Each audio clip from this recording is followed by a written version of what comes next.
90 రోజుల కోర్సు పూర్తి చేస్తే చాలు 100% ప్లేస్మెంట్ సపోర్ట్ తో సాఫ్ట్వేర్ జాబ్ మీ సొంతం. వెంటనే కోడ్ జ్ఞాన్ డెస్టినేషన్ ని సంప్రదించండి. నమస్తే, వెల్కమ్ టు సుమన్ టీవీ. ప్రస్తుతం మనతో పాటు ఉన్నారు family counsellor, motivational speaker Rajani Ramma గారు. మేడంతో మాట్లాడదాం. నమస్తే మ్యామ్. నమస్తే నవీన. మ్యామ్, క్రైమ్ ఎంతలా పెరిగిపోతుందంటే రోజుకి ఒకటని చెప్పుకోవడానికి లేదు. మనం ఇంకా చూడట్లేదు, కానీ కొన్ని సంఘటనలు చాలానే జరుగుతున్నాయి. దీనికి కారణం ఏంటి అనేది పక్కన పెడితే, రీసెంట్గా తిరుపతిలో ఒక ఘటన. అంటే భర్త మరి అన్ని తనని చూసుకోవాల్సిన భర్త, కేర్ తీసుకోవాలి, ఏమైనా కావాలంటే ఇవ్వాల్సిన భర్తే డబ్బులు సంపాదన కోసం తనని ఆన్లైన్లో న్యూడ్ కాల్స్ చేయి డబ్బులు బాగా సంపాదించాను, తనని బాగా ప్రెషర్ చేయడము. తను ఆల్రెడీ చేశారు, మరి ఒక క్రమంలో పిల్లల విషయం వచ్చేటప్పటికి ఇంకా చెయ్యను అనేటప్పటికి టార్చర్ స్టార్ట్ అయింది. మరి ఇప్పుడు ఆమె వెళ్ళి పోలీస్ స్టేషన్లో కంప్లైంట్ ఇవ్వడం, అక్కడ కూడా ఆమెకు ఒక చేదు అనుభవం ఎదురైంది. దీని గురించి ఒక్కసారి మాట్లాడుకుంటే, ఎందుకు ఇంత సైకోలాగా తయారవుతున్నారు కట్టుకున్న భర్తలే అంటే ఏం చెప్తారు? సోమరితనం, ఈజీ మనీకి అలవాటు పడి కష్టపడకుండా ఎలా సంపాదించాలి, ఖాళీగా ఇంట్లో తిని కూర్చుంటుంది అనే అభిప్రాయమేగా చాలామందికి భార్య మీద. ఇదేం చేస్తుంది, దీనివల్ల ఏంటి ఉపయోగం, నేనే కష్టపడాలా అంటే కొంతమందిలో ఇలాంటి అభిప్రాయాలు ఉంటాయి. అది ఈ తరమా ఆ తరమా అని చెప్పలేం. ఇప్పుడు ఇతను కూడా కోవకు చెందినవాడే. నీకు కోవిడ్ ఏం అడ్డం వచ్చింది? కోవిడ్లో ఎవరు చేసుకునే పనులు వాళ్ళు చేసుకున్నారుగా. ఎవరు ఉద్యోగాలు సద్యోగాలు మానేసి ఇంట్లో కూర్చోలేదుగా. ఇప్పుడు చివరికి పాచి పని చేసుకునే ఆడవాళ్ళు కూడా వచ్చి పనులు చేసుకున్నారు, మాస్కులు పెట్టుకొని. ఇంకా చెప్పాలంటే అందరి ఇళ్లలో తలుపులు వేసుకుని ఉంటే, ఎవరికైతే కోవిడ్ సోకిందో వాళ్ళు తలుపులు వేసుకుని ఉంటే, ఈ పని వాళ్ళే వాళ్ళకి కూరగాయలు పాలు లాంటివన్నీ తెచ్చి బయట గేట్లో పెట్టేసి బెల్ కొట్టి వెళ్ళిపోయేంత నిజంగా వాళ్ళు మంచి సర్వీస్ చేశారని చెప్పాలి పని వాళ్ళు. అందులో వాళ్ళల్లో కూడా మంచి వాళ్ళు ఉన్నారు. మరి అలాంటప్పుడు ఒక భార్య మీద ఆధారపడిన వాడు ఏం మగాడండి? నీకు కోవిడ్ అయినా ఇంకొకటైనా నువ్వు వేరే దారి వెతుక్కోవాలి. అంతేగాని భార్యతో నువ్వు ఇలాంటివి చేయించడం ఏంటి? తర్వాత ఇప్పుడు వచ్చేసి చెయ్యకపోతే హింస పెట్టడం ఏంటి? 2 ఆడపిల్లలు ఉన్నారు ఇంట్లో. నీ కోవిడ్ ఎప్పుడో వెళ్ళిపోయింది, నువ్వు వంక పెట్టావు, ఓకే కోవిడ్ అన్నావు, మరి కోవిడ్ వెళ్ళిపోయిందిగా.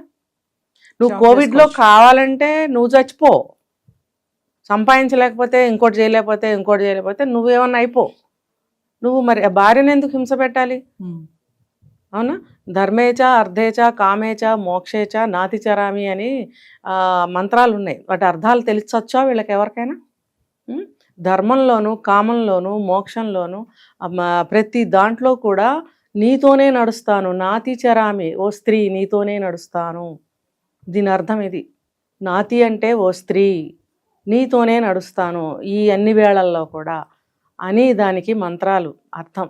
నువ్వు అలా ప్రమాణాలు చేసి నలుగురిలో ధూమ్ధామ్గా పెళ్ళిళ్ళు చేసుకుంటారు. ఊరికి ఒక 1000 మందిని పిలిచేసి. ఎందుకు 1000 మందిని పిలుస్తున్నారు? నువ్వు 1000 మంది ముందు ఈ మంత్రాలు మంత్రాలు చదువుతూ నీతో అనిపిస్తారు పంతులు, ఆ బ్రాహ్మలు మీతో అనిపిస్తారు పెళ్లి కొడుకుతో ఈ మంత్రాలు. ధర్మేచ అధర్మేచ అర్ధేచ ఇలా అన్నీ అనిపించి చివరికి నాతిచరామి అనేది మాత్రం ఇతంతో అనిపిస్తాడు. ఎస్, అది నువ్వు మాత్రమే అనాల్సిన మంత్రం 1000 మంది సమక్షంలో నువ్వు అన్నావు. అందుకని 1000 మందిని పిలిచి పెళ్లి చేస్తారు, సాక్ష్యం నువ్వు ఇలా అన్నావు అని. అంత సాక్షిభూతంగా నువ్వు పెళ్లి చేసుకుని నువ్వు ఎక్కడ ఆమెకి తోడుగా నిలబడ్డావు? ఎందులో తోడుగా నిలబడ్డావు? ఎందులో నువ్వు తోడుగా నిలబడ్డా? ఆ అమ్మాయిని వాడుకున్న ఒక సమిధలాగా. కాబట్టి ఇది చాలా, దీనికి వేరే పేరు లేదు, చాలా అమానుషంగా. వాడు ఒక క్రూరుడు, ఒక జంతువు, ఒక మనిషి కాదు. ఇంకోటి సోమరిపోతండి, అసలు బద్దకిస్తూ సోమరిపోతూ, ఇంకా వేరే పేర్లు ఉంటే అవి కూడా పెట్టచ్చు. అంటే వీళ్ళకి ఏం చేయాలంటే మనం ఒక పూలదండ వేసి కిరీటం పెట్టి, అయ్యా మగవారు గారు మీరు చాలా మంచి పని చేస్తున్నారండి, ఒకవేళ మీరు చెడ్డ పని చేసినా మీరు చాలా మంచివారండి మగవారు గారు అనాలి. వీళ్ళని వాడు వీడు అనకూడదు. మరి పూలదండ వేయాలి, వీళ్ళకి పెద్ద కిరీటం పెట్టాలి, ఒక సింహాసనం వేయాలి. నువ్వు భార్యకి ఎంతో మేలు చేస్తున్నావు, ఎంతో బాగా చూసుకుంటున్నావు, మంచి నువ్వు పరువు కాపాడుతున్నావు. స్త్రీ భర్త మంచివాడైతే ఒంటి మీద బట్టలు లేకపోయినా అతని వెనకాల తన మానం దాచుకుంటుందట. అతను నిజమైన భర్త. అంటే కటిక పేదరికంలో ఆ స్థితి వస్తుంది ఒక్కొక్కళ్ళకి. పాతకాలంలో కథలు కాబట్టి అట్లా అన్నారు. మరి అటువంటి స్థితిలో కూడా ఒంటి మీద బట్టలు లేకపోయినా కూడా భర్త చాటున తన మానాన్ని దాచుకున్న స్త్రీలున్న భారతదేశం ఇది. నువ్వేం చేస్తున్నావు? ఒంటి మీద బట్టలు లేకుండా భార్యని నలుగురిలో పెట్టి మాట్లాడిస్తున్నావా? డబ్బు కోసం నువ్వు మంత్రాలు చదివి నలుగురు సాక్షిగా పెళ్లి చేసుకున్నావు. ఇందుకేనా? ఆ మంత్రాలకి అర్థం ఏంటి? ఇప్పుడు నువ్వు చేస్తున్న పనికి అర్థం ఏంటి? అటు మరి ఏం చెప్పాలి ఇలాంటి మగాళ్ళని? మగాడు అని కూడా అనకూడదు. మగాడు, నిజమైన మగాడు అలా చేయడండి. మగజాతి కాదది, అదేదో ఒక జాతి. అంటే భర్త కదా అనే అహంకారం అంటారా మేడం? అంటే నా సొత్తు కదా, నేను ఏమైనా చేసుకోవచ్చు, నేను చెప్పింది నువ్వు చెయ్యాలి, ఇలాంటి పని చేసే మనిషిని భర్త అనరండి, అనకూడదు. కాదు, వాడు మగాడు కాదు, అతను భర్త కాదు, ఒక క్యారెక్టర్ అంతే. ఒక క్రూర జంతువు, ఒక క్రూరమైనటువంటి మనస్తత్వం కలిగినటువంటి ఒక జీవి. పొరపాటున కర్మగాలి ఇంత పసుపుతాడు పట్టుకొచ్చి మెళ్ళో కట్టేస్తే భర్త అని పిలుచుకునే దౌర్భాగ్యం పట్టింది ఇప్పుడు. దానికే అబ్బో కిరీటాలు పెట్టి సింహాసనాలు వేసి మనం 3 పూటల వాళ్ళకి భార్యలు ఏమంటారు, భగవంతుడికి నైవేద్యాలు సమర్పిస్తామే, అలాగా 3 పూట్ల వాళ్ళకి నైవేద్యాలు సమర్పిస్తూ 3 పూట్ల పెడుతూ గౌరవం ఇస్తూ మర్యాదిస్తూ తిడితే తిట్టించుకుని కొడితే కొట్టించుకుని పడుండే భార్యలు ఇంకా చాలామంది ఉన్నారు. ఉండబట్టి ఇలాంటివి జరుగుతున్నాయి. మరి ఇది తెలుసుకోవాలి. ఇప్పుడు ఇలాంటి వ్యక్తిని వాడు అనాలా, మరి ఫలానా గారు అని గౌరవించాలా, మరి నిర్ణయించుకోవాలి సమాజమే. అంటే కోవిడ్ నుంచి కూడా ఇది జరుగుతుందంట మేడం. అంటే వాళ్ళకి అప్పుడు ఆర్థిక ఇబ్బందులు ఎదురవడం వల్ల ఏమో మరి ఆమె అప్పటి నుండి చేస్తుంది. ఇప్పుడు సడన్ గా ఆడపిల్లలు ఉన్నారు ఆమెకి 2. అంటే అప్పటికే 18 లక్షలు సంపాదించారు అందులో. మరి ఇప్పుడు ఆడపిల్లలు ఉన్నారని చెప్పి నాకు భయం వేస్తుంది, నా పిల్లల భవిష్యత్తు ఏమవుతుంది, నేను ఇంక చెయ్యను అందంట. అంటే ఈమెను ఏమనుకోవాలి మనం ఇక్కడ? అసలు 90% తప్పు ఈఎంఐదే. అతన్ని నేను ఇప్పుడు వరకు చెప్పింది ఒక నాణ్యానికి ఒకవైపు నేను చెప్పింది అతని గురించి. ఇప్పుడు ఈవిడిది దిగమనేవాడు లోతు దిగమంటాడు. లోతు చూసుకుని దిగాల్సింది ఎవరు? మనం కదా. దిగితే ఏమవుతుంది, దెబ్బ తగులుతుందా, మునిగిపోతామా మరి అనేది మనం చూసుకోవాలి. చంపేస్తానన్నాడు. చంపేస్తానంటే అటువంటి చావు ఎందుకండి? అటువంటి చావు చచ్చిపోవాలా? చక్కగా ఏమంటారు, పుణ్యమైనటువంటి చావు చచ్చిపోవచ్చు మనం ఇంకో రకంగా. నిజంగా చావే తప్పదు అనుకుంటే గనక చావుల్లో రకాలు ఉన్నాయి.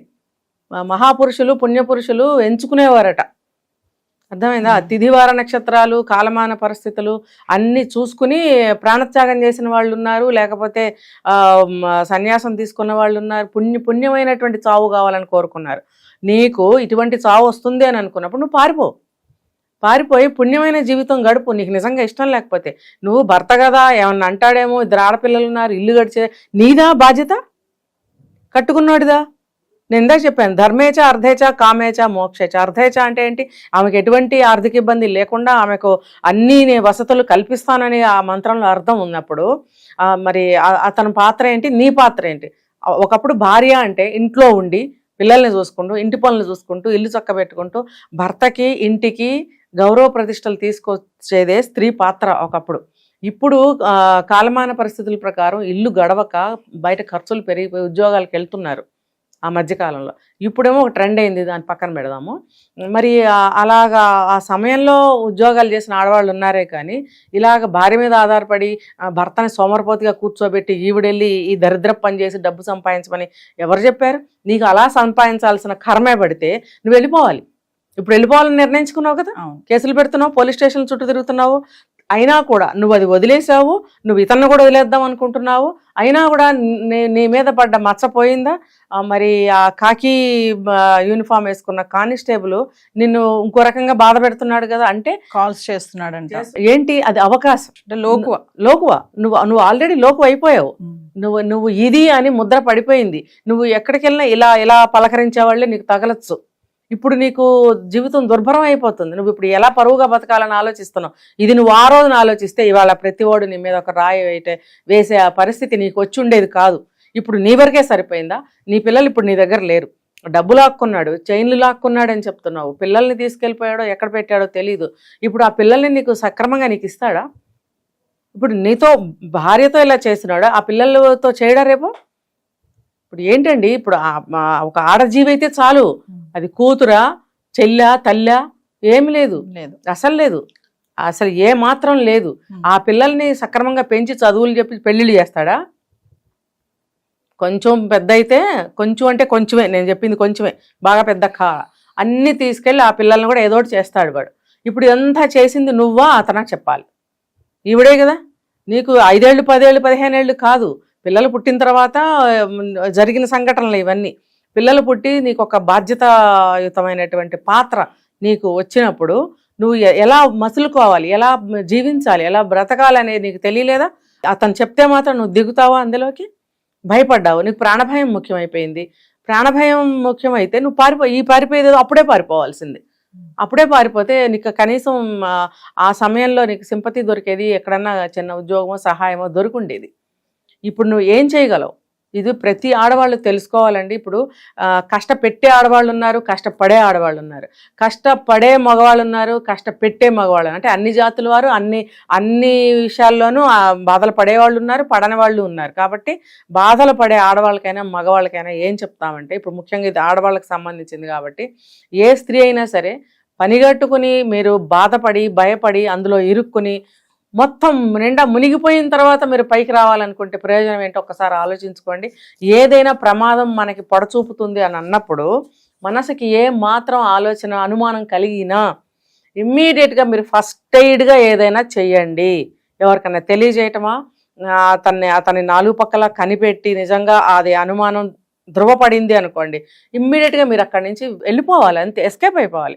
ఎస్కేప్ అయిపోయి మీరు చూసుకోవడం అనేది చాలా, ఎందుకు మీకు అనుమానం వచ్చింది అంటే అది అబద్ధం కాదు. ఇది ఇందులో అనుమానం కూడా కాదు, డైరెక్ట్గా నీకు తెలిసే నువ్వు చేసావు. ఫస్ట్ స్టెప్లోనే నేను అడిగినప్పుడే ఏదో ఒక రోజు నువ్వు అక్కడి నుంచి వెళ్ళిపోతే బాగుండేది కదా. నువ్వు ఇన్ని సంవత్సరాలు అందులో మునిగి ఇప్పుడు బయటకు రావాలంటే నువ్వు రాగలవా? అసలు రానిస్తారా? రానిస్తే మాత్రం ఇప్పుడు పోలీసులు చూడండి ఎలా బిహేవ్ చేస్తున్నారో. ఇప్పుడు సమాజాన్ని రక్షించాల్సిన వాళ్ళే ఈ రకంగా చేస్తే ఇంకా సమాజానికి రక్షణ ఎక్కడ? ఒక మనిషికి రక్షణ ఎక్కడ? పోలీసు వాళ్ళు ఎంత నిజాయితీగా ఏదన్నా ఒకటి జరిగితే దాన్ని ఛేదించడంలో చాలా బ్రహ్మాండంగా ముందుకెళ్తున్నారు. కానీ ఇలా కూడా కొన్ని జరుగుతున్నాయి. అంటే నేను అదే చెప్తున్నా, సమాజంలో మంచి చెడు 2 జరుగుతున్నాయి. అలాంటి ఈ చెడు కూడా జరుగుతున్నప్పుడు మనం ఎలా ప్రవర్తించాలి, మనం ఎలా జాగ్రత్త తీసుకోవాలి? అంటే సొసైటీ మేడం డబ్బు సంపాదన కోసం ఎంతకన్నా ఏముందిలేండి, అంతకంటే ఎక్కడ దిగజారుతారు. కానీ అంతలా ఇప్పుడు భర్త చేయమన్నాడు, ఆవిడ కూడా దిగారు అంటే మనకు కొన్ని తెలుస్తున్నాయి కాబట్టి ఇలా మాట్లాడుకుంటున్నాం. ఇలా చాలా సంఘటనలే ఉన్నాయి, బయటకు కూడా రావు చాలా వరకు. ఓవరాల్ గా ఇన్సిడెంట్ ద్వారా ఏం చెప్తున్నారు మేడం, మీరు ఏం చెప్పాలనుకుంటున్నారు? ఇదే చెప్తున్నా, ఆడవాళ్ళైనా మగవాళ్ళైనా కష్టాలు వచ్చినప్పుడు బెంబేలు పడకండి.